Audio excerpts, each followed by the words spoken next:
Hi, welcome back to my mom life. If you're new here, welcome. I'm Jordan, and today we're making chocolate peanut butter no-bake cookies. These cookies are classic. They are chocolate and peanut butter. They don't need the oven, which is awesome. You're gonna need some milk, some white sugar, just some regular granulated sugar. I have some quick cooking oats, creamy peanut butter, some vanilla flavoring, and then some cocoa powder, unsweetened cocoa powder, and 1 stick of butter. You're going to want to use real butter in this recipe. First, I'm going to measure out my oats in a bowl. I will have measurements for you down in the description box if you're interested in making these. You're also going to put your peanut butter and your vanilla extract in this bowl with the oats. Then we're going to set this aside and put all of our other ingredients in a saucepan.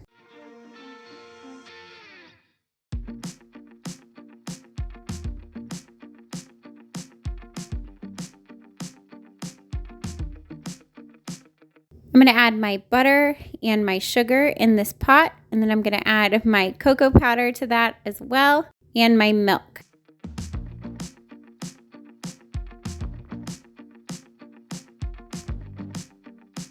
This is where it gets kind of tricky. So these are very easy cookies, but you can mess them up by overboiling this mixture. So you want to bring this up to a boil. I have it on medium heat on the stovetop, and you're going to let this go until the butter is all melted and your mixture comes up to a boil.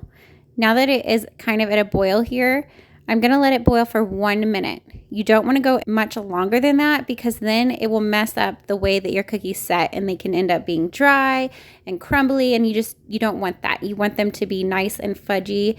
That makes these so good when they're super fudgy and just delicious. They're so good. You don't want them dry and crumbly. So now that I have that mixture done, I let it boil for 1 minute. I took it off the stove and I immediately added it to my oats and peanut butter.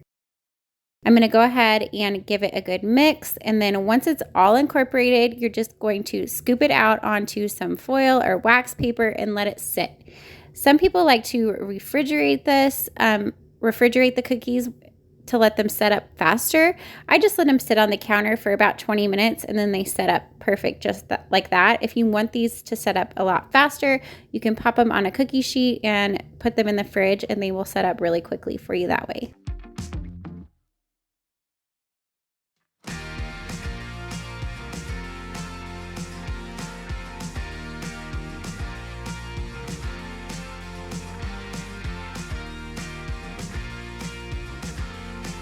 I'm just going to take a cookie scoop and scoop these out on some parchment paper on my counter. Like I said, I just prefer this method so it's not taking up my whole fridge and it really doesn't take them long to set up at all. So I scooped them out and let them sit for about 20 minutes and they hardened. They were not crumbly and dry like I was saying. They were fudgy and absolutely delicious. I hope you try this recipe. Don't forget to check the description box where I will have it all written out for you if you want measurements and all of that.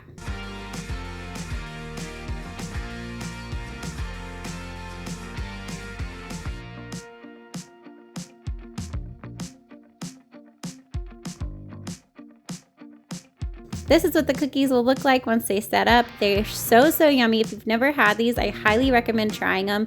They're a really great cookie to make in the summer because you're not heating up your whole house with your oven.